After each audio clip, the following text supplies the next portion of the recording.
Hello everyone. The topic for today is that generation of nerve impulse. अब यहाँ पे nerve impulse क्या होती है? See, it is the electrical information जो कि आपकी कहाँ से निकलती है from the neurons and carries the information from one part to another part. ठीक है, अभी हम जरा इसी को स्टडी करेंगे कि ये मेरे पास एक पार्ट से दूसरे पार्ट तक इंफॉर्मेशन कैसे लेके जाती है.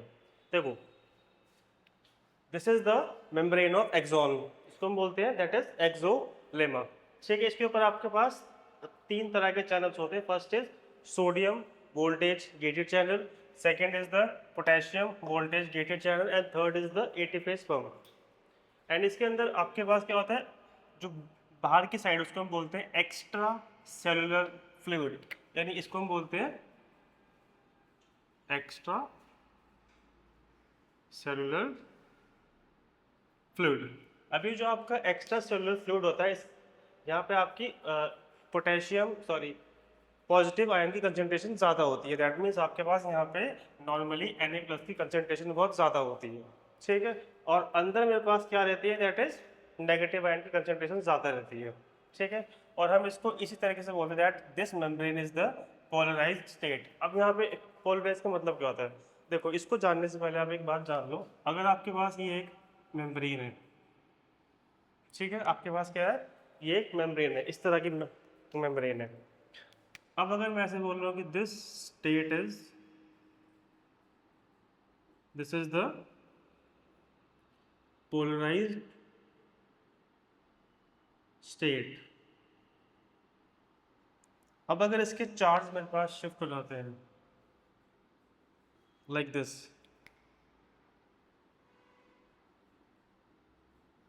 see this is the polarized state and this is depolarized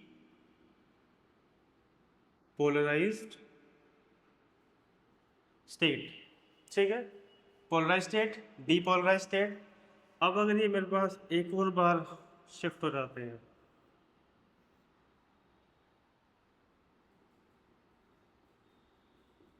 इसको हम बोलते हैं that is repolarized state, that is repolarize state. और हम इसी कॉन्सेप्ट को हम यहाँ पे इस्तेमाल करने वाले हैं. देखो, this is known as the polarize state. अब यहाँ पे क्या हुआ, चार्ज मेरे पास ऊपर नीचे दैट इज डीपोलराइज, उसके बाद फिर चार्ज के शब्द दैट इज रीपोलराइज स्टेट. अब हम इसी को यहाँ पे इस्तेमाल करने वाले हैं. देखो, चार्ज हम यहाँ पे कैसे, first is positive and the second is negative. इसको मैंने मान लिया कि this is the polarize state और द नॉर्मल स्टेट और the resting state of this membrane. कितनी होती है वो, -70 मिलीवोल्ट. ठीक है, आपका बात पॉजिटिव चार्ज है. पॉजिटिव चार्ज क्यों है, क्योंकि आपके पास ECF में Na+ की कंसंट्रेशन बहुत ज़्यादा है. और जो आपका मेम्ब्रेन के अंदर है, अंदर आपके कुछ नेगेटिवली चार्ज प्रोटीन्स रहते हैं, जिसकी वजह से अंदर की जो कंसंट्रेशन है वो नेगेटिव रहती है. ठीक है, तो यहाँ पर थोड़े से पोटेशियम भी हैं, बट इनकी कंसंट्रेशन कम रहती है as compare to the concentration of the proteins. ठीक है, तो ये मेरे पास एक नॉर्मल स्टेट है, या फिर मेरे पास क्या है, polarize state of the membrane. अब इसमें क्या होता है, अब यहाँ पे इसको मिलता है थ्रेशोल्ड स्टिमुलस. ठीक है, यानी कि इसको मैंने ऐसे भाई अगर मुझे कुछ भी चीज़ स्टार्ट करनी है तो मुझे उसको कुछ हल्का पुश देना पड़ेगा. अब अगर यहाँ पे कुछ स्टार्ट करना है तो भाई यहाँ पे इसको मैंने दिया दैट इज थ्रेशोल्ड स्टिमुलस. अब उससे क्या होगा, देखो थ्रेशोल्ड स्टिमुलस क्या होता है, मतलब इतने अमाउंट की पोटेंशियल आई कि जो कि इसको स्टार्ट कर सके. यानी कि रेस्टिंग कितनी है, -70 मिलीवोल्ट.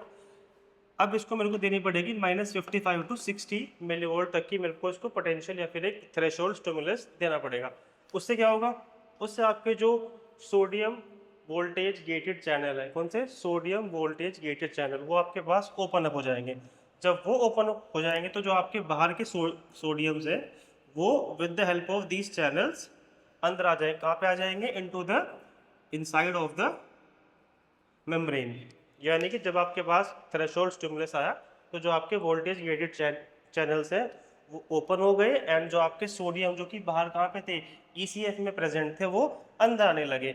अब उसकी वजह से यहाँ पे क्या होगा, देखो आपके सोडियम आयंस अंदर आ गए. अब जो अंदर वाली एरिया है उस पर चार्ज कितना आ गया, पॉजिटिव चार्ज, और बाहर मेरे पास क्या रह गया, नेगेटिव चार्ज. जैसे मैंने इसको बोला था कि this membrane is the polarize membrane, यानी ये भी मेरे पास क्या है, पोलराइज्ड ही है। अब चार्ज आपके पास क्या हो गए, दैट इज ऊपर नीचे होगा, उसको हम क्या बोलेंगे, डीपोलराइज। वही this is polarize state and this is the depolarize state. अब यहाँ पे इसकी पोटेंशियल कितनी है मेम्ब्रेन की, दैट इज +30 मिली वोल्ट। यानी कि यहाँ पे क्या होगा, जब आपको हमने एक थ्रेशोल्ड स्टिमुलस दिया, वहाँ पे आपके सोडियम वोल्टेज गेटेड चैनल्स खुले, जिसकी वजह से आपके सोडियम आयन थे वो अंदर आने शुरू हो गए। यानी कि आप ऐसे बोल सकते हो कि sodium voltage gated channels will open and influx of the sodium ions. ठीक है, अब यहाँ पे क्या होगा, ये जो आपके सोडियम आयंस है ये तब तक अंदर आएंगे जब तक आपकी मेम्ब्रेन का पोटेंशियल कितना -70 मिली वोल्ट तक नहीं पहुंच जाता, ये तब तक अंदर आते जाएंगे। अब जैसे आपकी मेम्ब्रेन का पोटेंशियल कितना पहुंच जाएगा, -70 मिली वोल्ट तक का, तब क्या होगा, तब आपके पोटेशियम वोल्टेज गेटेड चैनल क्या होंगे, they will get open up, और जो आपका मेरे पास यहाँ पे एक्स्ट्रा पॉजिटिव चार्ज है वो कहाँ चला जाएगा, बाहर टूवर्ड्स द ECF। अब यहाँ से क्या होगा, सपोज करो यहाँ पे जो आपके ये K+ वाले चार्ज थे, मैंने यहाँ से पॉजिटिव चार्ज सारे बाहर चले गए। अब जब पॉजिटिव चार्ज यहाँ से बाहर चले गए, पहले यहाँ पे क्या चार्ज था, पॉजिटिव चार्ज, क्योंकि अंदर मेरे पास sodium as well as potassium दोनों की कंसंट्रेशन बहुत ज़्यादा थी। अब यहाँ पे मेरे पास K+ यहाँ से बाहर चलने लगे, दैट मीन्स पॉजिटिव या फिर पॉजिटिव चार्ज की आपके पास यहाँ पे कंसंट्रेशन कम होने लगी है। तो मेरे पास यहाँ पे क्या होगा, मेम्ब्रेन वापस से पहले जैसे होगी, that is membrane is repolarized. Polarization, depolarization and then repolarization. ठीक है, अब यहाँ पे जो आपके एक्स्ट्रा के थे वो मेरे पास बाहर निकलने शुरू हो गए, कहाँ पे जा रहे हैं, towards the extracellular fluid. ठीक है, अब ये मेरे पास जैसे आपके पास सोडियम थे ना अंदर ही आए जा रहे थे, अब वैसे क्या होगा, जो आपके पोटेशियम है वो बहुत ज़्यादा बाहर चल जाएंगे। अगर मैं आपसे बोलूँ कि टू मच पोटेशियम कहाँ पे जा रहे हैं, टुवर्ड्स द ECF, उससे क्या होगा, आपकी मेम्ब्रेन बहुत ज़्यादा पोलराइज हो जाएगी, दैट इज उसको हम क्या बोलते हैं, हाइपर पोलराइज मेम्ब्रेन। यानी कि जो आपके यहाँ से वोल्टेज गेटेड चैनल्स थे ये इतने ज़्यादा खुल चुके हैं कि पोटेशियम बाहर ही जाए जा रहा है। देखो यहाँ से मेरे पास क्या हो रहा है, ये बाहर जा रहा है, ये बाहर जा रहा है, पोटेशियम बाहर जा रहा है, उससे आपकी मेम्ब्रेन कैसी रहेगी, that is hyperpolarize membrane. उसकी वैल्यू क्या रहती है, -90 मिली वोल्ट। ठीक है, अब यहाँ पे मेरे पास काम आता है किसका, एटीपेज पंप का। तो यहाँ पे सोडियम क्या है, अनकंट्रोलेबली बाहर जा, सॉरी जो आपके पोटेशियम है यहाँ पे क्या है, वो अनकंट्रोलेबली बाहर जा रहे हैं। अब हमें इनको कंट्रोल करना है, इनको कंट्रोल कौन करता है, दैट इज एटीपेज पंप। ठीक है, ये मेरे पास इनके एंट्री और एग्जिट को कंट्रोल करता है। कैसे, यानी कि मेरे पास 3 सोडियम को बाहर भेजेगा, बाहर कहाँ पे, टूवर्ड्स ECF। यानी कि मेरे पास ये जो आपके 3 सोडियम है कहाँ भेज रहा है, टूवर्ड्स ECF, और जो आपके 2 पोटेशियम है कहाँ आएंगे, towards the inside of the membrane. यानी ये मेरे पास इनके मूवमेंट को कंट्रोल करता है, और उसके बाद आपकी जो मेम्ब्रेन है वो वापस बैक टू ओरिजिनल आ जाती है, दैट इज -70 मिली वोल्ट। इस तरह से आपकी जो इन्फॉर्मेशन है वो पास ऑन होती है। सो ये आपका टॉपिक है आज का।